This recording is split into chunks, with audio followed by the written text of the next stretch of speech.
Harold Shipman, el Doctor Muerte, el criminal con más víctimas a su nombre en toda la historia. Nació el 14 de febrero de 1946 en Westbourne Estate, una urbanización de viviendas sociales en Nottingham, Inglaterra. Era el mediano de 3 hermanos y para su madre era el ojito derecho. Lo idolatraba, le decía que era el mejor de todos, el más guapo, el que más sabía. Básicamente su madre lo que estaba haciendo con él era fortaleciéndole una característica narcisista que más tarde vería la luz.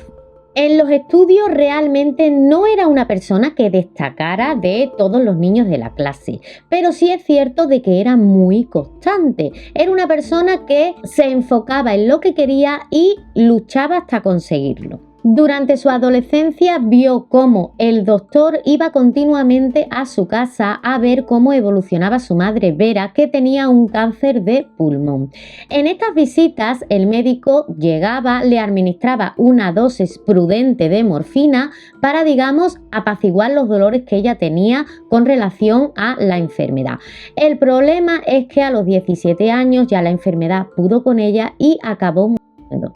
A raíz de este suceso, Harold se centra más en sus estudios y entra en la Facultad de Medicina de Leeds. Se graduó en el año 1970 y unos años antes de eso se casaría con la que sería el amor de su vida, la única novia que se le ha conocido y madre de sus 4 hijos. Después de terminar su carrera, encontró trabajo bastante rápido en el Hospital General de Ponterford. Si digo algún nombre mal, ya sabéis, perdonadme por favor, que la pronunciación, digamos, no es la mejor del mundo.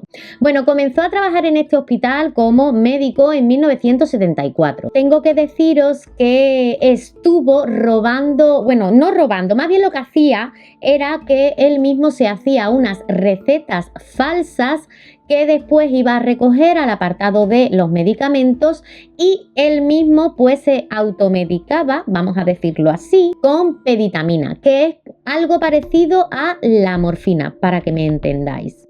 ¿Qué pasó con el tiempo? Pues se hizo un uso habitual y acabó siendo adicto a este medicamento. Los compañeros de trabajo, digamos que se habían dado cuenta de que faltaban medicamentos, se habían dado cuenta de que además él tenía un comportamiento un poquito extraño como boca seca, esa sensación de mandíbula desencajada, y ahí entonces se descubrió que realmente tenía un problema con ese medicamento. Como lo denunciaron, no le quedó más remedio que acudir a un centro de rehabilitación. Una vez salió de este centro de rehabilitación, encontró trabajo, volvió a encontrar trabajo relativamente pronto, y es que fue bastante sincero una vez que lo contrataron.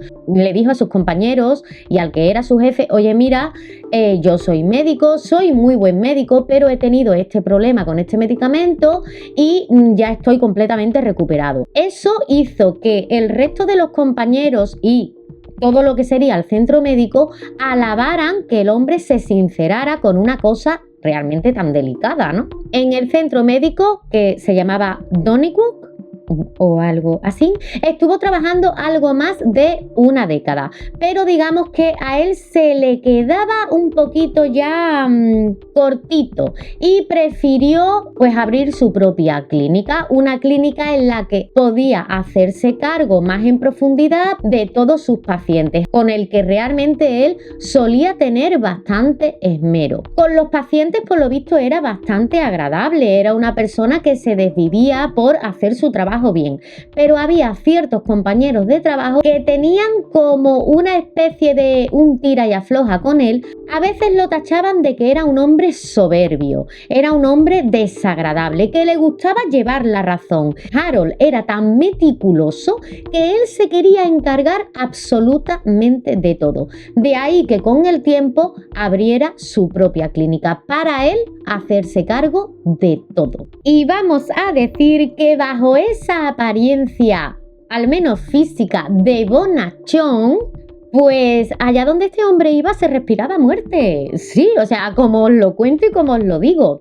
Os voy a decir como dato curioso que este médico no solamente duplicaba o triplicaba la tasa de mortalidad de sus pacientes. No, no, no, no. Él tenía una tasa de mortalidad 6 veces mayor que el resto de los médicos que estaban alrededor. Pero bueno, ahora os voy a explicar qué es lo que pasó y nos vamos a meter un poquito más en la tesitura de este hombre en realidad. Como os he explicado antes, el centro donde él lo abrió era un sitio donde la mayoría de los pacientes eran personas de avanzada edad. Eso hacía que no se hiciera autopsia a la mayoría de las personas que perdían la vida y además, bueno, pues él se dedicaba a justificar la muerte por un ataque al corazón, por simplemente es que la persona es muy mayor, o simplemente porque la vejez ha venido a visitarla. Os voy a explicar ahora sí el modus operandi de qué es lo que hacía este médico para tener esa tasa de mortalidad tan enorme. Bueno, pues básicamente él lo que hacía era ir a casa de sus pacientes porque era él el que en muchas ocasiones se trasladaba de su clínica a la casa y una vez allí, pues según la dolencia del paciente, él consideraba que lo mejor que podía hacer por él era administrarle una pequeña cantidad de morfina en este caso para que la persona no sintiera ese dolor. Evidentemente aquí estamos viendo que hay un patrón. Con sus 17 años, cuando su madre falleció y el médico le administraba esa morfina para que no sufriera, él en su mente pensaría que sería la forma más dócil, vamos a decirlo así, en la que otra persona podría perder la vida sin sufrimiento, sin dolencias y de ahí que él administrara esas dosis de morfina. ¿Qué es lo que pasa? Él no administraba una dosis pequeña, él administraba unas dosis bastante altas, lo que hacía que la persona a la que se lo estaba poniendo al final acabara perdiendo la vida. En 1998, Lisa Reynolds, que era una médica de la zona, además de uno de los centros médicos donde él había estado trabajando con anterioridad, estuvo en contacto con la que era hija de la funeraria de la zona. Ellas dos estuvieron hablando y se estuvieron dando cuenta que era bastante extraño de que tantísimas personas hubieran fallecido y que la última persona que veía era el doctor Harold Shipper. Es por lo cual que empiezan como a atar hilos y a decir, es verdad, porque en la funeraria, cada vez que nosotros vamos a levantar el cadáver y llevárnoslo, es él el que certifica la muerte. Es él el que está esperando en la casa. Empiezan a darse cuenta de que a lo mejor está haciendo algo fuera de lo normal y las personas están falleciendo en sus manos. Es por eso que acuden a la policía para dar un poco la voz de alarma, pero como no tienen pruebas sustanciales reales para poder llevarlo a un juicio para acusarlo, pues al final el caso se quedó un poco en el olvido. Hasta aquí os voy a decir que vosotros me diréis, oye Vero, esto no es el típico criminal al que estamos acostumbrados, que tortura, que abusa. No, para nada. Pero quiero deciros que este hombre ha sido el criminal que más personas les ha él arrebatado la vida de lo que se conoce en la historia. Lo cierto es que es inaudito la cantidad de personas que perdieron la vida por culpa de este hombre. Y ahora lo vamos a ver. El 7 de septiembre de 1998, el año en el que la policía, digamos, lo había investigado, pero no había habido pruebas concluyentes, fue arrestado por la policía y fue arrestado por un descuido, por un error que todavía yo, por ejemplo, no comprendo cómo él se pudo dejar coger de la manera en la que fue. Y es que os voy a explicar un poquito el suceso. Resulta de que unos días atrás la que fue alcaldesa del lugar donde este hombre tenía la clínica y vivía y demás, había fallecido. Había fallecido y además la última persona que la había visto con vida era el doctor Shipper, que había acudido a casa de esta mujer, bueno, pues para una cita médica que tenía. La mujer no es que se encontrara en plan mal de salud, porque unos días antes las habían visto paseando por la calle, feliz, contenta. O sea, era una mujer que, aunque tenía una edad avanzada, todo hay que decirlo, no se encontraba extremadamente mal de salud. Cuando esta mujer fallece, a los familiares más cercanos, a los vecinos y a las hijas, les parece bastante extraño. Y es ahí cuando ven que es el doctor Shipper la última persona que ha estado con su madre. Y además la abogada de la familia se pone en contacto con una de las hijas y les dice: oye, yo no es por nada, pero yo diría que el testamento que tengo aquí, que se supone es de tu madre, este testamento es falso. La hija dice, o sea, ¿cómo? Esa mujer tenía bastantes propiedades a su nombre. Digamos que la herencia que iban a coger sus hijas eran bastante jugosas. Además, era una mujer que le gustaba dejar las cosas muy bien zanjadas y todo lo escribía a mano. Y qué curioso que el testamento que tenía la abogada en ese momento está escrito a máquina de escribir. Una máquina de escribir que, cuando ya la policía empieza con la investigación, encuentra en casa del doctor Harold Shipper, porque esa máquina de escribir era de él. Lo curioso de todo el testamento es que no aparecían todas las propiedades que esta mujer tenía a su nombre, solo unas pocas, y las pocas que aparecían, junto con el dinero que esta mujer tenía guardado en el banco, iban destinados, redoble de tambores, al doctor Harold Shipper.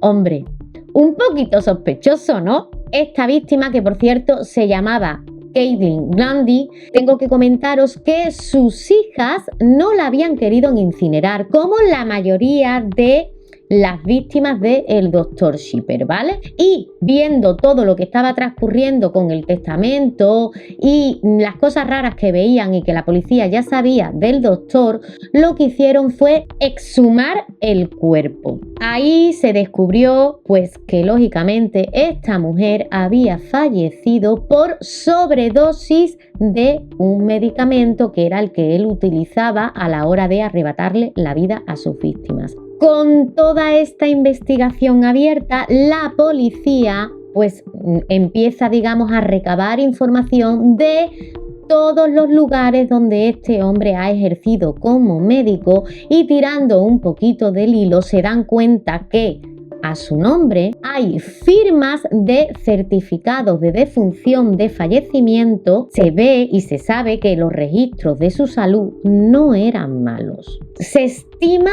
algo más de 200 víctimas a cargo de él. Tampoco sabemos a ciencia cierta la cantidad de personas exactas que fueron, que incluso la policía cree y considera que pueden llegar a ser más de 500 personas, pero no lo han podido demostrar.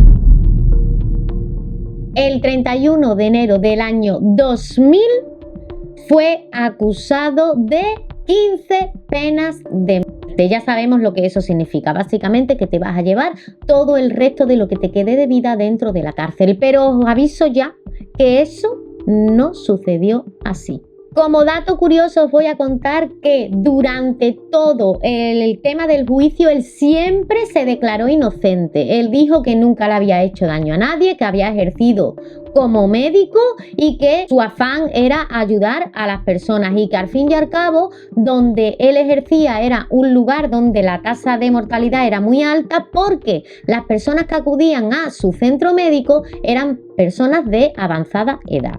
Tengo que deciros también que su mujer siempre creyó el relato que él contaba, pero a vista del resto del mundo, por lo visto este hombre se mantuvo con un carácter súper narcisista, súper me creo por encima de todo, súper es que yo soy el mejor y tú no sabes de lo que estoy hablando, durante todo el juicio. Evidentemente eso no le ayudó. Como os he dicho antes, él no cumplió toda esta condena que se le impuso porque un día antes de cumplir 58 años, él decidió eliminarse él mismo de la vida, pues con una sábana ahorcándose dentro de su propia celda.